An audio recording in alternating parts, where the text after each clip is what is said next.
नमस्कार बच्चों, कैसे आप सब। आशा करती हूँ आप सब अच्छे से होंगे। तो बच्चों, आप जानते हो आजकल कोरोना काल में हम स्कूल नहीं जा सकते, स्कूल हमारे बंद हैं। तो बच्चों, हम आपके विद्यालय को आपके घर तक लाने का पूरा प्रयत्न कर रहे हैं। तो बच्चों, आओ हम आज का पाठ पढ़ते हैं। आज का पाठ है हमारा कक्षा 10 का भूगोल की पुस्तक का अध्याय नंबर 3 जल संसाधन। बच्चों, आपने पहले पाठ में संसाधन के बारे में पढ़ा था। संसाधन क्या होते हैं? अगर मैं साधारण शब्दों में कहूँ तो संसाधन क्या होता है? प्रकृति द्वारा दिया गया उपहार। उपहार तो आपको पता है, वो आपको मुफ्त मिलता है। प्रकृति आपको बिल्कुल मुफ्त में वो उपहार देती है। तो संसाधन हमारे पास हवा भी है, जल भी है, सौर ऊर्जा भी है। तो इस पाठ में हम बात करेंगे जल की। बच्चों, आप जानते हो जल का इस्तेमाल हम कृषि में, घरों में व उद्योगों में करते हैं। उद्योगों में कैसे करते हैं बच्चों? उद्योगों में आपको पता है मशीनों को ठंडा करने के लिए किया जाता है। मशीनों को चलाने के लिए जो बिजली पैदा की जाती है वो भी जल से बनती है। और घरों में वो तो आप सब रोज़ देखते हो, आपके घर में माँ जो हैं आपकी खाना बनाती हैं, कपड़े धोती हैं, उन सब में जल का उपयोग होता है। उसी तरह कृषि में भी बच्चों आपको पता है खेतों में सिंचाई की जाती है। तो बच्चों, आपको जल का उपयोग तो पता चल गया होगा।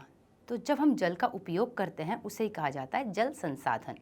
आओ बच्चों, मैं आपको एक और बात बताऊं। जल हमारे पास दो तरह में है। पहला लवणीय और दूसरा अलवणीय। लवणीय जल मतलब खारा जल जिसमें नमक होता है, नमक की मात्रा प्राप्त होती है। और अलवणीय जल जो हम पी सकते हैं, जिसमें नमक की मात्रा नहीं होती है, जो हमें नदियों से मिलता है। तो आओ बच्चों, आज का पाठ हम शुरू करें।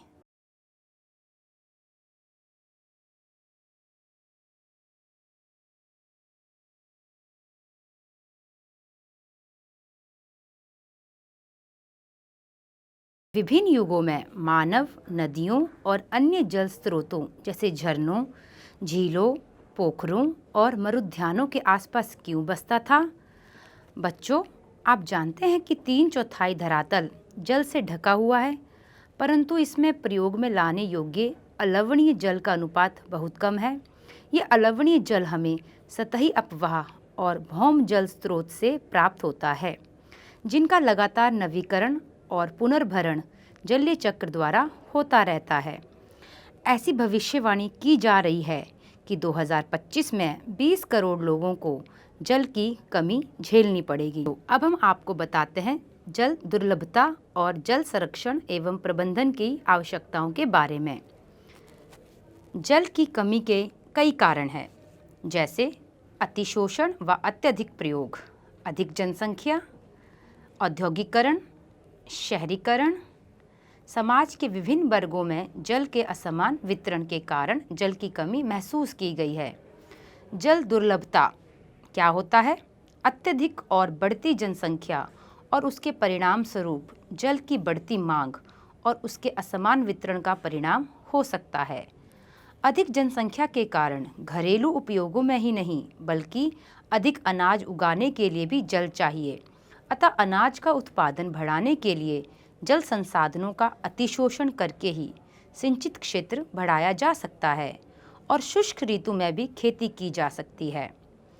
सिंचित क्षेत्र में जल का सबसे ज़्यादा उपयोग होता है। शुष्क कृषि तकनीकों तथा सूखा प्रतिरोधी फसलों के विकास द्वारा अब कृषि क्षेत्र में क्रांति लाने की आवश्यकता है। सिंचाई के कारण भौम जल स्तर नीचे गिर सकता है और जल की कमी और भोजन सुरक्षा खतरे में पड़ सकती है। बच्चों, भारत में तेजी से औद्योगिकरण और शहरीकरण हुआ और उद्योगों की बढ़ती हुई संख्या के कारण अलवणीय जल संसाधनों पर दबाव बढ़ रहा है। उद्योगों को चलाने के लिए ऊर्जा की आवश्यकता होती है और इसकी पूर्ति जल विद्युत से प्राप्त होती है।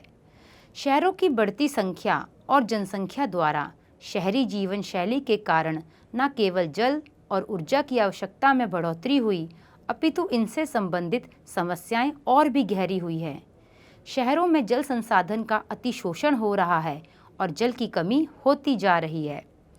बच्चों, जल प्रचुर मात्रा में उपलब्ध होने के बावजूद घरेलू और औद्योगिक अपशिष्टों, रसायनों, कीटनाशकों और कृषि में उर्वरकों द्वारा प्रदूषित है और मानव उपयोग के लिए खतरनाक है। समय की मांग है कि हम अपने जल संसाधनों का संरक्षण और प्रबंधन करें, स्वयं को स्वास्थ्य संबंधी खतरों से बचाएं, खाद्यान्न सुरक्षा, अपनी आजीविका और उत्पादक क्रियाओं की निरंतरता को सुनिश्चित करें और हमारे प्राकृतिक परितंत्रों को निम्नीकृत होने से बचाएं। बच्चों, अब हमारा अगला उपविषय है बहुउद्देशीय नदी परियोजनाएं और समन्वित जल संसाधन प्रबंधन।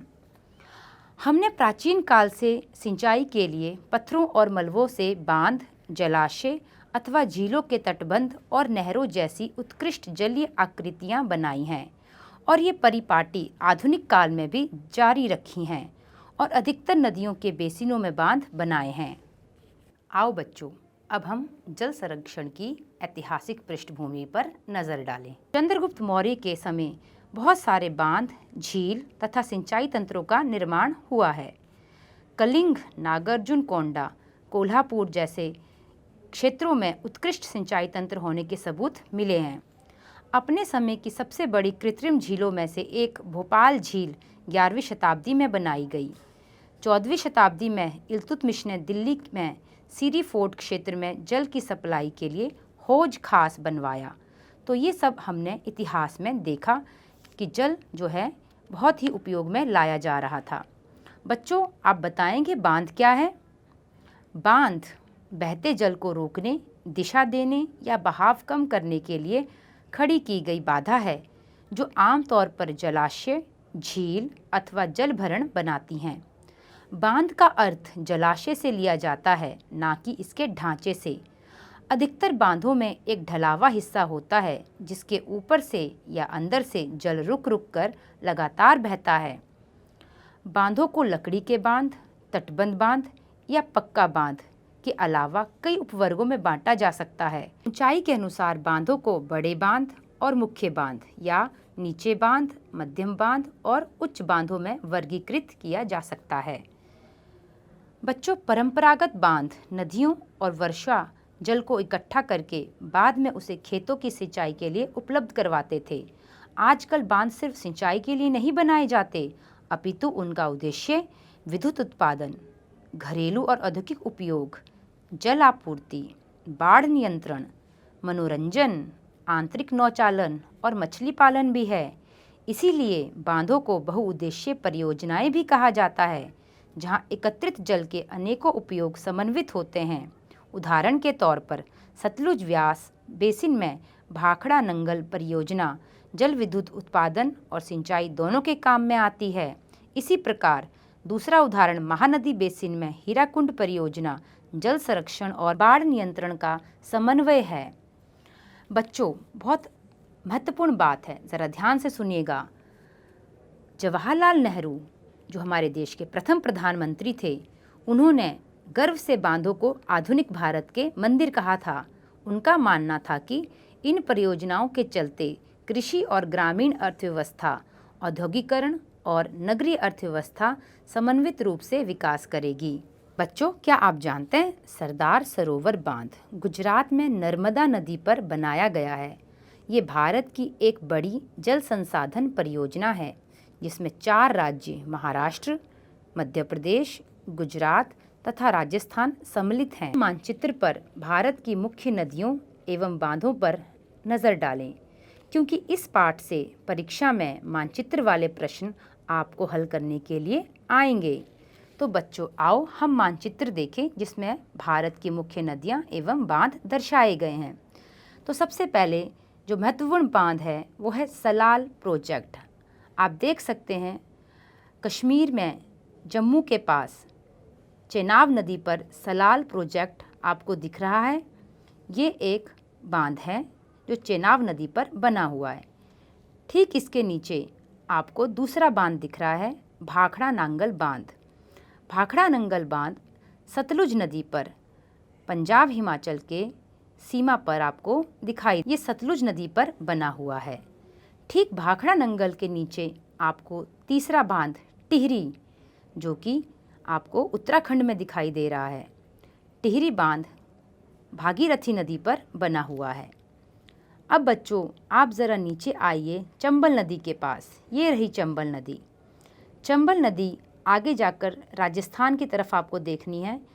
आपको दिख रहा होगा, वहाँ लिखा है राणा प्रताप सागर। ये हमारा अगला महत्वपूर्ण बांध है। राणा प्रताप सागर के ठीक नीचे गांधी सागर, ये भी एक महत्वपूर्ण बांध है।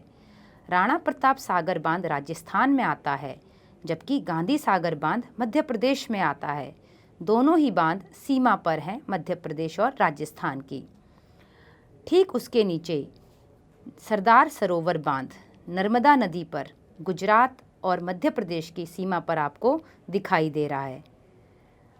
ठीक उसके सामने अगर हम देखें उड़ीसा की तरफ, तो उड़ीसा और छत्तीसगढ़ की सीमा के पास महानदी पर हीराकुंड बांध आपको मानचित्र पर दिखाई दे रहा है। हीराकुंड बांध के ठीक नीचे आपको नागार्जुन सागर दिख रहा है। ये भी बांध है, ये कृष्णा नदी पर बना हुआ है तेलंगाना में। ठीक नागार्जुन सागर के नीचे की तरफ आपको तुंगभद्रा नदी दिख रही है। तुंगभद्रा नदी पर भी तुंगभद्रा बांध बना हुआ है, जो कि कर्नाटक में आता है। इस तरह से मैंने आपको कुछ महत्वपूर्ण बांधों को बताया है। यहाँ आपको और भी कई बांध दिख रहे हैं, बट जो बांध आपको दर्शाए गए हैं वो सबसे महत्वपूर्ण बांध हैं, जो परीक्षा में आपसे पूछे जाएंगे। आओ बच्चों, हम बांधों से संबंधित हानियों को जानें। ये एक विडंबना ही है बच्चों, जो बाढ़ नियंत्रण करने के लिए बांध बनाए गए थे, उनके जलाशयों में तलछट जमा होने से वे बाढ़ आने के कारण बन गए। अत्यधिक वर्षा होने की दशा में तो बड़े बांध भी कई बार बाढ़ नियंत्रण में असफल रहते हैं। आपने पढ़ा होगा कि वर्ष 2006 में महाराष्ट्र और गुजरात में भारी वर्षा के दौरान बांधों से छोड़े गए जल की वजह से बाढ़ की स्थिति और भी विकट हो गई।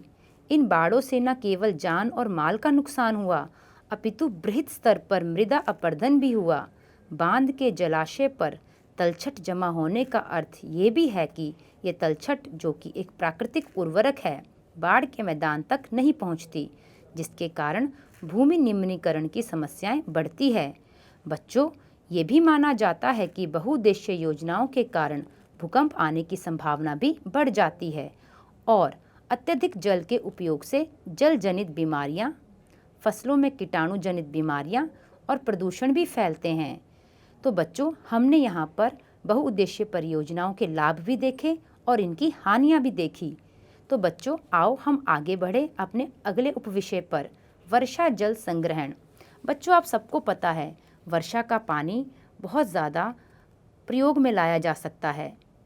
सही अगर उसका हम इस्तेमाल करें तो वो वर्षा जल संग्रहण कहलाता है। प्राचीन भारत में उत्कृष्ट जलीय निर्माण के साथ साथ जल संग्रहण ढांचे भी पाए गए हैं। लोगों को वर्षा पद्धति और मृदा के गुणों के बारे में गहरा ज्ञान था। पहाड़ी और पर्वतीय क्षेत्रों में लोगों ने गुल अथवा कुल, पश्चिमी हिमालय जैसी वाहिकाएं नदी की धारा का रास्ता बदलकर खेतों में सिंचाई के लिए बनाई हैं। पश्चिम भारत, विशेषकर राजस्थान में पीने का जल एकत्रित करने के लिए छत वर्षा जल संग्रहण का तरीका आम था। पश्चिम बंगाल में बाढ़ के मैदान में लोग अपने खेतों की सिंचाई के लिए बाढ़ जल वाहिकाएं बनाते थे। शुष्क और अर्धशुष्क क्षेत्रों में खेतों में वर्षा जल एकत्रित करने के लिए गड्ढे बनाए जाते थे, ताकि मृदा को सिंचित किया जा सके और संरक्षित जल को खेती के लिए उपयोग में लाया जा सके। राजस्थान के जिले जैसलमेर में खादीन और अन्य क्षेत्रों में जोहड़ इसके उदाहरण हैं। राजस्थान के अर्धशुष्क और शुष्क क्षेत्र, विशेषकर बीकानेर, फलोदी और बाड़मेर में लगभग हर घर में पीने का पानी संग्रहित करने के लिए भूमिगत टैंक अथवा टांका हुआ करते थे। इसका आकार एक बड़े कमरे जितना हो सकता है। टांका यहाँ सुविकसित छत वर्षा जल संग्रहण तंत्र का अभिन्न हिस्सा होता है, जिसे मुख्य द्वार या घर के आंगन में बनाया जाता था। वे घरों की ढलावा छतों से पाइप द्वारा जुड़े हुए थे। टांका तक पहुँचता था। जहां इसे एकत्रित किया जाता था। वर्षा का पहला जल छत और नलों को साफ करने में प्रयोग होता था और उसे संग्रहित नहीं किया जाता था। इसके बाद होने वाली वर्षा का जल संग्रह किया जाता था। टांका में वर्षा जल अगली वर्षा ऋतु तक संग्रहित किया जा सकता है। ये इसे जल की कमी वाली ग्रीष्म ऋतु तक पीने का जल उपलब्ध करवाने वाला जल स्रोत बनाता है।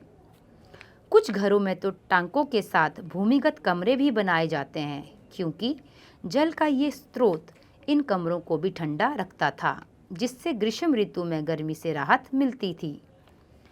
बच्चों, एक रोचक तथ्य मैं आपको बताती हूँ। मेघालय जो भारत का एक राज्य है, जिसकी राजधानी है शिलोंग। शिलोंग में छत वर्षा जल संग्रहण प्रचलित है। ये रोचक इसलिए है क्योंकि आप सभी जानते हो, चेरापूंजी और मासिनराम, जहाँ विश्व की सबसे अधिक वर्षा होती है, शिलोंग से सिर्फ 55 किलोमीटर की दूरी पर ही है। और ये शहर पीने के जल की कमी से गंभीर समस्या का सामना करता है। शहर के लगभग हर घर में छत वर्षा जल संग्रहण की व्यवस्था है। बच्चों, आपको मैं कर्नाटक के बारे में भी बताती हूँ। कर्नाटक के मैसूर जिले में स्थित एक सुदूर गांव गांडाथूर में ग्रामीणों ने अपने घर में जल आवश्यकता पूर्ति छत वर्षा जल संग्रहण की व्यवस्था की हुई है।